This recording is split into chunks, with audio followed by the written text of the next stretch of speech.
Hey guys, Cam for 15 back at it with another video for you guys, and I am back talking for the final time on the channel, Dr. Stone.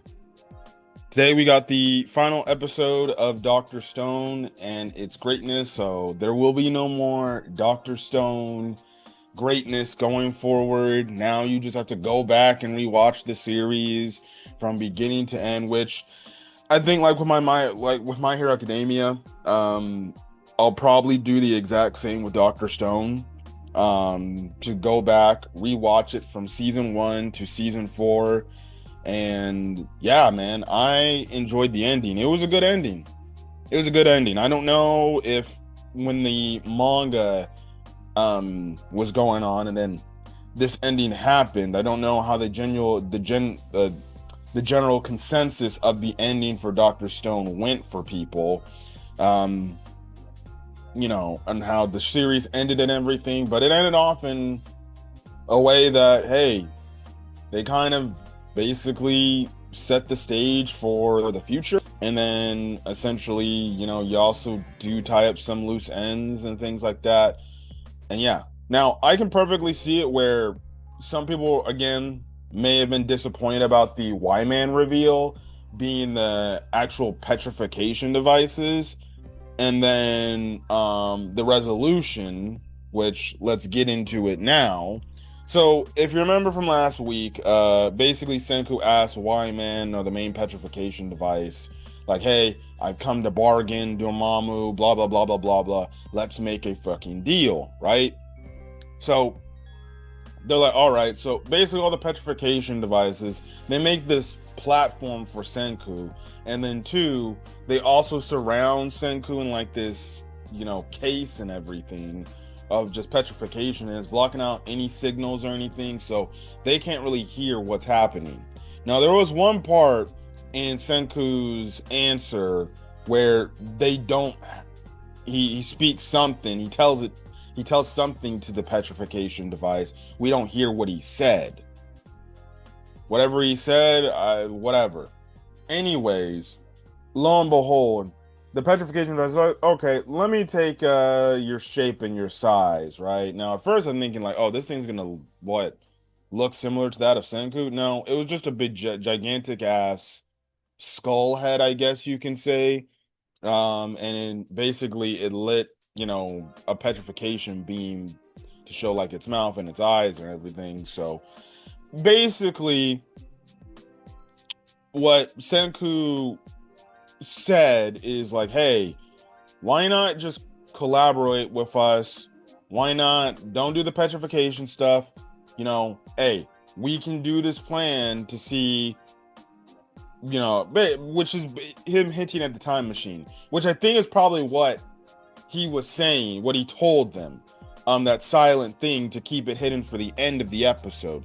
That's now thinking about it, that's probably what he was talking about. So when you watch the episode, he clearly told them, hey, I want to make a time machine to go back in time to basically reverse what you guys did 10 years ago, essentially, and make it to where humanity at that point in time does not get petrified and things should just go on as normal, right?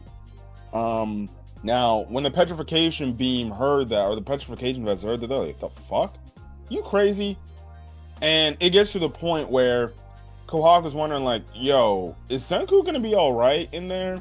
And basically, they're like, well, if they get any smart ideas, we're already prepped and ready. And one of the petrification devices is like, oh, listen, don't try anything, whatever. And I guess they gauged what the action may have been that what Stanley was going to do, and then they saw like, oh, Stanley wasn't even going to attack them. It was just kind of a bluff. But regardless, the leader of the petrification device basically is like telling Senku like, nah, man, we're not going to agree to those demands, right? What is it? We're good. It's literally a 0% chance of happening, a 0.0% your little task or your goal or your thing that you want to try to do with us. No, no, no. You know what we're gonna do? We're just gonna pack our bags and we're just gonna go elsewhere and go find another host. And legitimately, they just up and leave. They fly off into the solar system, go on to some other planet that I guess they can consistently petrify over and over again, and that's how the threat is gone. Now, I will say, I was a little bit disappointed. You hype up this Y-Man plot line and everything, and then they finally get to it. You know, I know some people may have not probably been good on the fact that, oh, Y-Man was not a being or somebody. It was just legitimately, in all our words, like legitimately artificial intelligence, AI of a device and everything. And that's it. So I can see why some people may have probably felt, if you're an anime only, I know definitely what the hell. Trust me, I bet you I know when the manga came out, I guarantee you there were probably manga people who were reading the manga like, what the fuck is this shit? Because trust me, when is it when you read a manga and manga fans do all this speculation, this prediction on a week-to-week basis, then when the chapter comes for a reveal and it's not what they want, then they'll come out of their way and just absolutely hate it. That's the manga fan base nowadays. You don't get what you want, you just hate it. The same thing happened with My Hero Academia. The same thing happened with other shows. Blah, blah, blah, blah, blah. I would not be shocked if I were to go do my homework and see when the reveal of Y-Man happened in the manga. I would not be shocked if people legitimately hated that part. Hated that and were just like, what the hell? And they said this shit is trash. Regardless, right? I was a little bit slightly disappointed that they just literally just said, okay, yeah, because you're making this crazy, insane, like, shit that's not gonna happen, this time machine that's not gonna happen. You know what? Fuck it. We're not gonna collaborate with you guys anymore. We're going. We're taking our balls and we're going somewhere else. And when I saw that, I'm like, okay. Now, maybe the whole point of the whole message is Senku's done everything up to this point where everybody in his basically faction, in his group, were just in utter shock and all like, how the fuck are you gonna do that? We're in the stone world, right?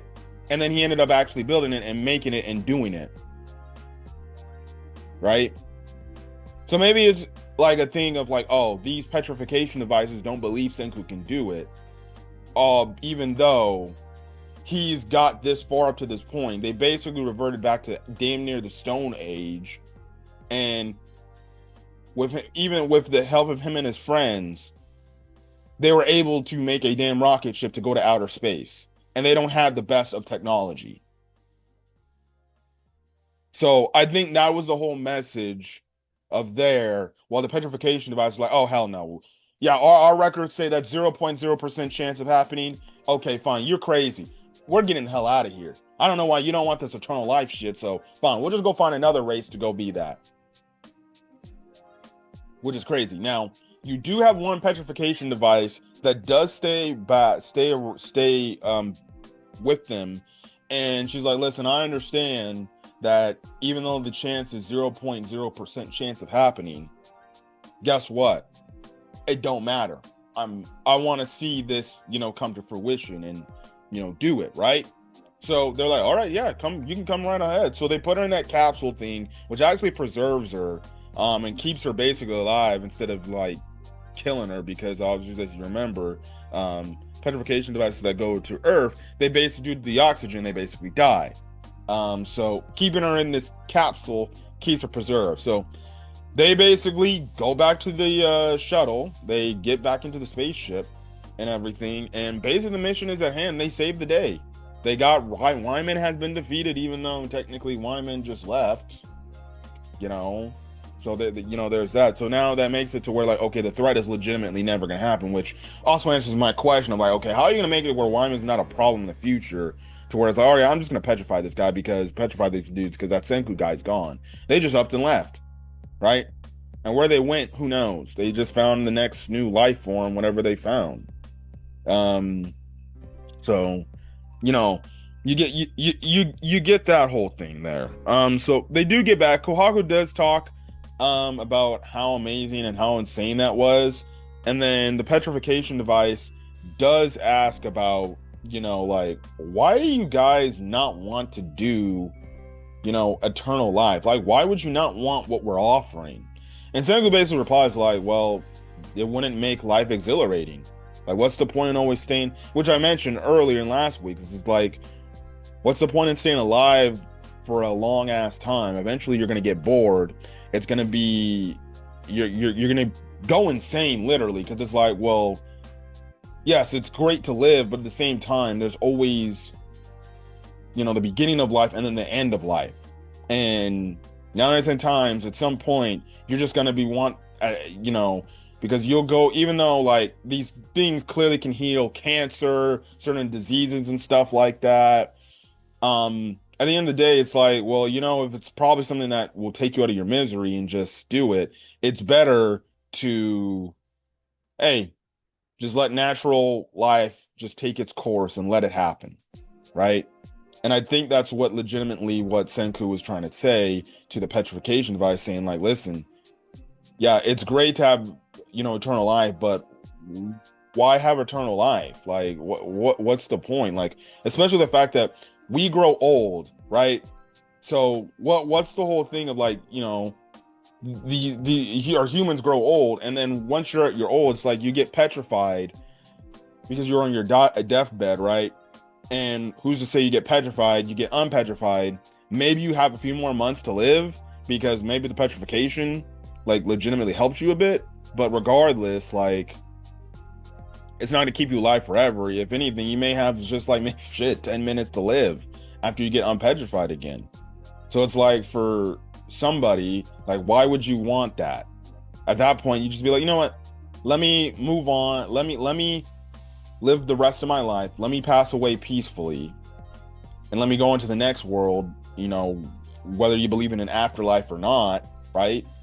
And things like that. And that's kind of what Senku was telling his petrification device. Like, there's no point in living forever. Why live forever? You're just going to make it boring. Life is going to be boring. There's going to be nothing to do. And especially if you live forever, there's going to be so many people. And then especially too, it's like, if you have eternal life, people want to obviously get married, get together, make babies. You're going to overpopulate the earth. So, that's what Senku was basically saying. So they essentially get back. I honestly thought they were actually going to petrify themselves again, and then unpetrify themselves once they landed. But no, they stayed unpetrified. So they all come back. Senku does the half five of damn near half the cast, mostly the important cast like Taiju, Tsukasa, Gen, whatever, right? So there's that. Okay, so essentially after that happened, we get a time skip, so we don't see how many years passed, but they said several years had passed, right? After like several years, so it was probably like, maybe, I'm just gonna say like after 3-4 years, right? 3-4 years after humanity's been more established and everything, right? We kind of get what's been going on with some of these characters. Number one, Taiju and Yuzuriha actually got married, which basically fulfills the whole, which essentially fulfills the whole goal, the whole task, from way back in season one, season one, where after they got unpetrified and everything, and then after the whole issue of them basically, handling what they needed to handle with Tsukasa and stuff like that. Basically, Taiju promising Yuzuriha, after this is all taken care of and we bring back humanity, I'm going to marry you. So they actually get married. Apparently this is the second day of their wedding. The reason why is because they wanted to have another day so all the other everybody else could be able to attend. So I thought it was funny. So I'm happy for my boy Taiju. He got his girl Yuzuriha. Man, I'm happy that my man got married. He got hitched. He married the girl he's been in love with since high school. I loved it. So I'm happy for my boy. I'm happy for my boy Taiju. He got a happy ending. If you're wondering, who does Senku end up with? Does he end up with Kohaku? Does he end up with Luna? No, we don't know if he ends up with anybody. So for fuck's sake, we don't know if he ends up with Kohaku. Even though technically, I guess you can make the case he shouldn't be able to end up with Kohaku because technically they're somewhat related, right? Because his dad married like a descendant of theirs. So in a weird way, well, even though technically he did marry Rui, but he divorced her. Regardless, right? Um, I don't know. I'm not gonna speculate that Senku was never really the lovey-dovey type of person, but at the same time, I wouldn't be surprised if he ended up actually hooking up with someone. So maybe he did hook up with Kohaku, maybe he did hook up with Luna, just to continue the bloodline trend, the bloodline, whatever, and just teach his daughter or son, to continue on his legacy, right? Especially the time machine stuff. So you do get that, right?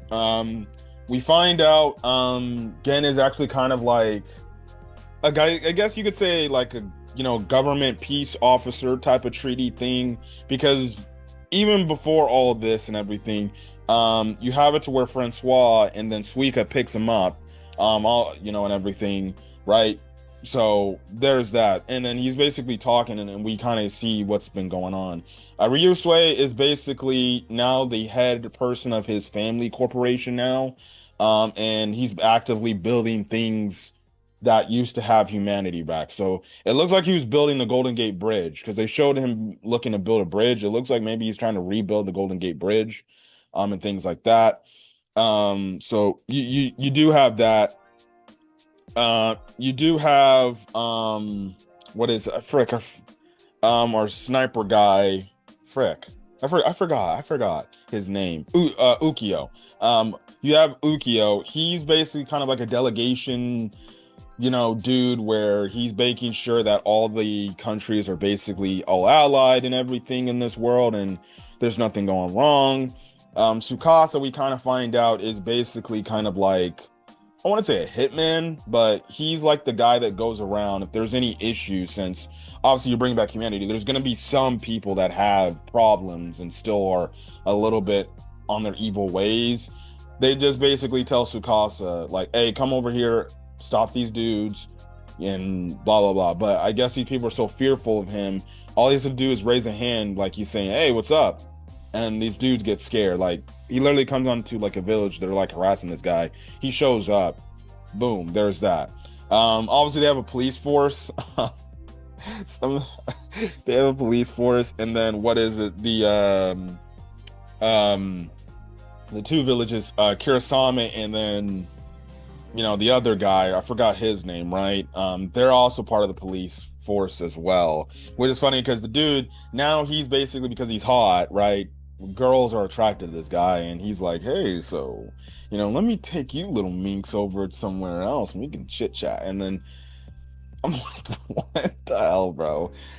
Which is funny how he just completely just changed to being a good guy 100%. So he's with the police force, so they got an established police force. It looks like Hyoga and Kohaku have like a Hyoga, what is it, Kohaku, and then the pink-haired girl, they have like a martial arts school. So that's pretty cool, I guess you could say, right then and there. But you kind of just basically kind of get the basis. That's mostly what, and then Senku and his science team are basically working on their next project and stuff like that. Now we do find out, like,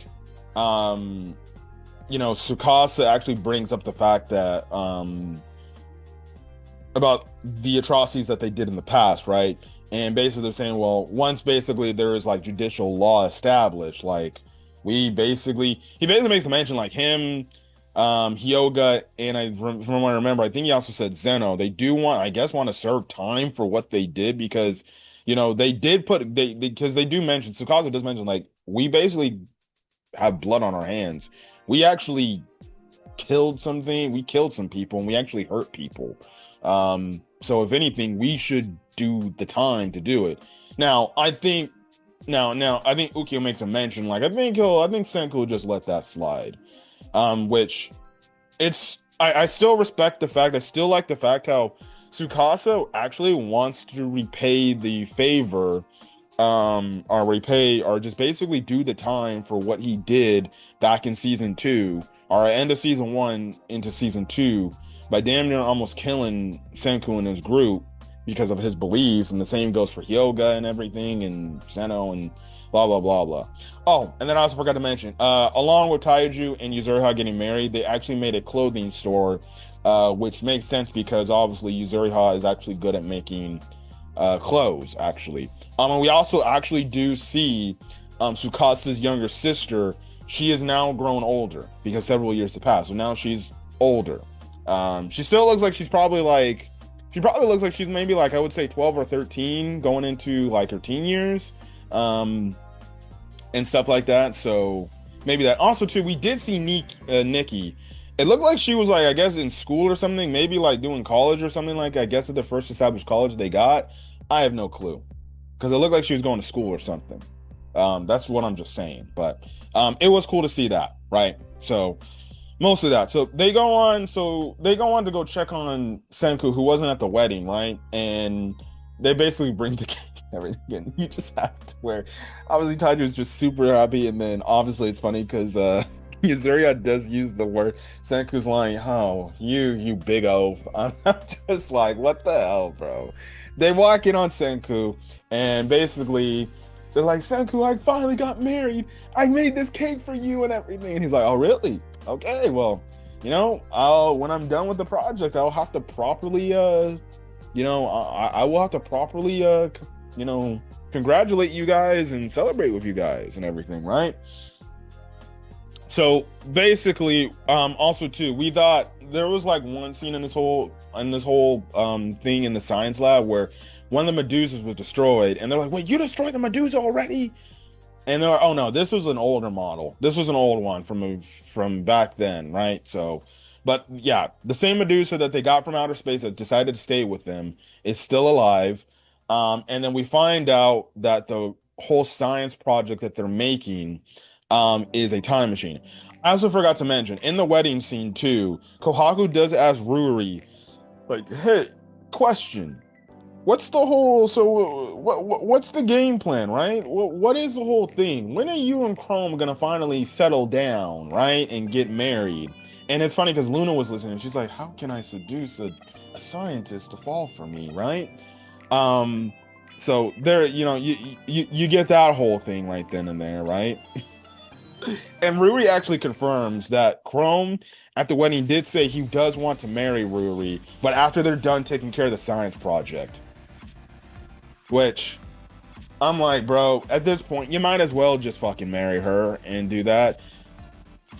My man's sleeping, bro. I would hope at some point he did marry her, even if they were still working on the science project. Because it's like, brother, if I was her, I'd be like, "All right, Chrome, you're marrying me right now, or I'm going to find somebody else." Anyways, right? But it doesn't matter. They're technically already a married couple anyway, so I'm guessing that confirmed that they're dating. I guess you can say. Anyways, that was a whole funny reaction because Luna was like, "What? That doesn't give me anything to go off on." And obviously Kohaku's like, "Oh, Jesus, this guy's a stupid idiot." But anyways, they go in there and we find out that they're actually making a time machine, and the time machine looks like that of like a giant petrification device, right? And basically the whole goal of this time machine is to go back in time to before when the petrification beam happened or after it. Basically go back in time, basically use the petrification, or use the the serum to release them from petrification, and basically have it to where they basically just make sure or give a radio message to Y-Man not to petrify Earth, right? So one of the two. I think it's the latter that I said. Like, just go back in time before the petrification device, try to go up into space, and then boom, tell Y-Man, "Hey, go kick rocks. This is what we're doing. Blah blah blah blah blah. We came from the future after you had petrified us. So blah blah blah blah," and just make it, and just basically essentially bring humanity back at that point in time to where civilization just picks back right back up again, right? So there's that, and that's why Wyman was saying that's a 0.0% chance of shit of ever happening, bro. You're fucking insane. And basically, they end, they're just like, other characters like, Jesus, Senku, you're crazy, bro. There's like, well, yeah, and he basically like, it doesn't matter if it takes months, years, decades, centuries, or millennia. That's the fucking goal that we got here, and this is my whole thing, which it makes sense for Senku. Like, how the hell could you, what are you gonna aim any higher than what we've already done? Of course, trying to make a damn time machine. That's the only highest thing you can possibly do, right? And at the same time, they're also using petrification beam, device stuff to see if they can make it work. I'm gonna say this: I think they did get it to work. But regardless, that was a really damn cool reveal that they did say like, "Hey, man, we're making this time machine so we can go back in time to 21st century, make it to where." We bring back civilization right then and there, so then they were never affected and never had to go through what we had to go through, right? So the only question is, the question would be is like, if they were to do that, would it just work just like with Dragon Ball Z time, where they go back to the past, they can affect the past, but when they come back to their timeline, it doesn't affect their future, right? Or whatever. Because there's some future storylines and shit like that where you can go back into the past and change something, and then you go back to the future and your shit's completely fucked up, right? Or changed or something like that. But Dragon Ball Z had it to where, Trunks went back to the past, he goes back to the future, nothing's changed. That timeline is already stuck. And I think that would just go, if they were to ever do a sequel series like that, I think that's what would happen. Like, nothing would change. But you get that whole thing. You get an ending. You get the ending credits, which is playing the very first opening of Dr. Stone from season 1. Basically, and then it obviously has the clips showing everything from season 1 to now and everything. And then basically kind of the epilogue of the episode is, after so many years have passed, civilization at least at this point in time, has been properly developed, a lot better looking and everything. You have it to where there's this museum, and basically the narrator's talking about how, back then, blah, blah, blah, blah, blah, Senku and his friends, people called the heroics of Senku and his friends, mostly called Senku, Dr. Stone. And basically in this huge photo, it's basically all the cast of characters that we've accompanied throughout the story, but focus on mainly the main group, Senku and the others, and they're all taking a picture. And the funny thing is that they're doing the Albert Einstein like tongue pose thing that he did in his photo. So and yeah, that's basically it, and that's the end of Dr. Stone. Solid conclusion. They didn't say how many years in the future that was, but lo and behold, that probably had to be like maybe maybe like 10 decades. I don't know how many decades it's been. Probably when, whatever.